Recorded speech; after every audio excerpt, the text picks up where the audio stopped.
God bless, man. And who helped you get on hot in the beginning? That was Vito Bruno. Had a piece Vito of that? Bruno, Joel Salkowitz, Judy Ellis. They're good people, man. I mean, I'm glad. Thank God.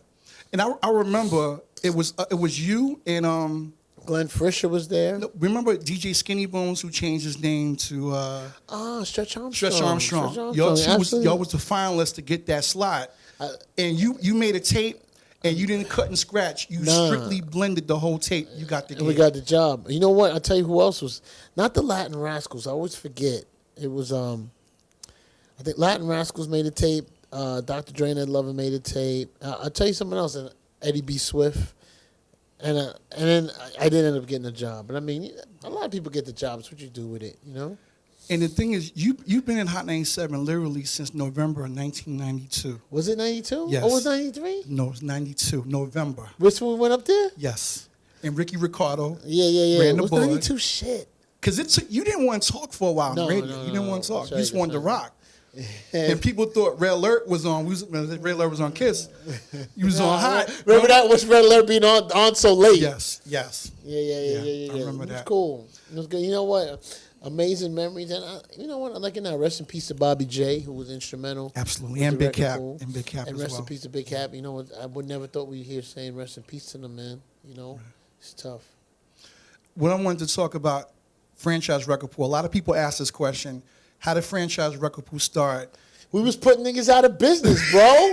You know what it was. We had doubles. We had all the vinyl. We was hot. We mean was. We still hot. Hot, but we was a different type. We was coming with. Yo, let me tell you something.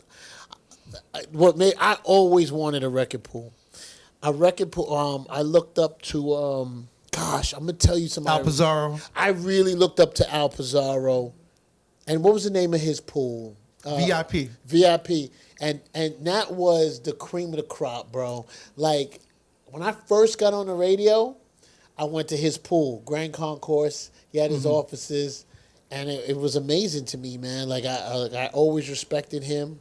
And I think, I feel like if Al Pizarro's still around, right? Is he? He's around. He's not in the record pool business anymore, but he's still I get around. a call from him every time and an email. He's, I just liked him, man. Rest in peace to Bobby Davis. Bobby from Davis. Sure Record Pool. Sure Record Right. Pool. They were just. I always wanted to have a record pool where DJs can come and pick up vinyl. And we had two. I know people don't understand, but we had 2 copies of stuff. Everything. We were the only ones with Bad Boy and Def Jam. I think the guys and a lot of the people were mad at me because I was using my radio influence. They was mad, and there was a lot of hate coming our way. But You know what I call it? You know what I don't call. Excitement. I don't call it hate. You know what I call it? They had an opinion. We respect that. We respect your opinion, but we're gonna bulldoze this regardless. But it was clean. It was clean, man. I had a good time. I remember the labels used to bring like boxes of records up to the office. every day, cool. man, DHL, FedEx. And we gave people 2 copies. We did. We have people out of state, out of the country. Big shout to Cut Killer, Tim Westwood. Yeah. It was Those good, type man. of cats. So yeah, man. So Now the pool's digital, and you can still get everything you need. absolutely, It's good. absolutely. 20 years later. 20 years later. After the vinyl craze was over, after everything, you reinvented this thing and made it so that people, the digital kids and people into the digital can get music, which is great. Absolutely.